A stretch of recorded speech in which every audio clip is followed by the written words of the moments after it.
c'est No-chan. Ou plutôt, devrais-je dire, Nono-chan. Eh oui, la supercherie a assez duré, je dois vous l'avouer. Nono-chan, c'est moi. Si, une perruque, la voix aiguë, et vous y voyez que du feu. Regardez. Salut Bondotac.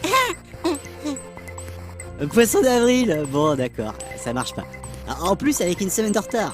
Ouais, mais aussi, c'était pas mon tour de présenter la semaine dernière, et j'étais super frustré. En tout cas, il n'y a pas qu'à No Life qu'on a sacrifié à la tradition. Blizzard, par exemple, a fait feu de tout bois avec plusieurs poissons. Le plus gros était l'annonce de Blizzard Outcast, la vengeance des vaincus. Un faux jeu de combat basé sur les personnages secondaires les plus pourris des jeux de l'éditeur. Et il y en a. On y aurait retrouvé Deckard Cain, Gammon ou encore la femme de Monk Creek. Le tour était accompagné d'un stick arcade à 32 boutons du plus bel effet, où l'on peut insérer sa carte bancaire afin de faire plus de dégâts. Mais ils ont aussi annoncé, dans World of Warcraft, des notes de patch complètement fantaisistes, ainsi qu'une refonte graphique des Draenei des plus douteuses. Regardez-moi ce magnifique strabisme, ce double menton, et surtout l'apparition de cette fourrure si gracieuse. Du côté de League of Legends, c'était la mise en place du mode URF. Ultra Rapid Fire. Ce mode complètement fou, disponible pour une semaine, permet aux joueurs de vivre des combats excitants puisque toutes les compétences ont leur temps de recharge diminué de 80%. Il y a déjà des fans qui militent pour que ça reste disponible à tout jamais. Au Japon également, la pêche a été prodigieuse. Sega a présenté sa nouvelle console portable, les Megane Drive. Oui, Megane en japonais, ça veut dire lunettes.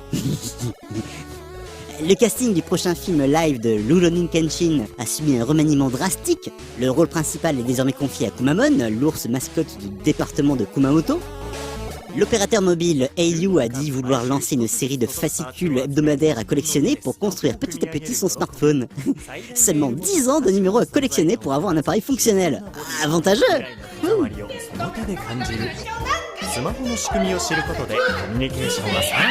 Yuasa Masaaki a jugé aussi opportun de sortir un trailer de sa nouvelle série Ping Pong, adaptée du manga de Matsumoto Taiyo.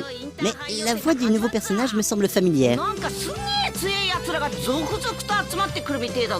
Ah bah oui, c'est bien la voix japonaise de Goku.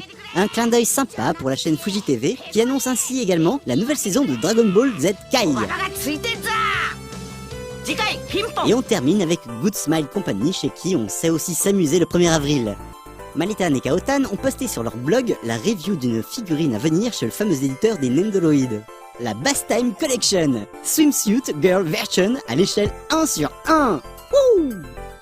Quel talent ils ont ces sculpteurs de chez Good Smile. On dirait vraiment une fille en maillot de bain. Et en plus, on peut la mettre dans la baignoire. Et là, avec un petit mécanisme caché dans le dos, elle éclabousse en envoyant de l'eau partout. La toujours bienveillante Kaotan nous prévient quand même de bien vérifier que la température soit inférieure à 40 degrés, sinon, je cite, le produit risque de fondre. Le seul inconvénient, c'est certainement la place que prend l'objet. C'est pas facile de le faire passer d'une pièce à l'autre. Ah, merci Godsmile pour ce petit moment de... des rêves. Sur ce, à bientôt les otaques.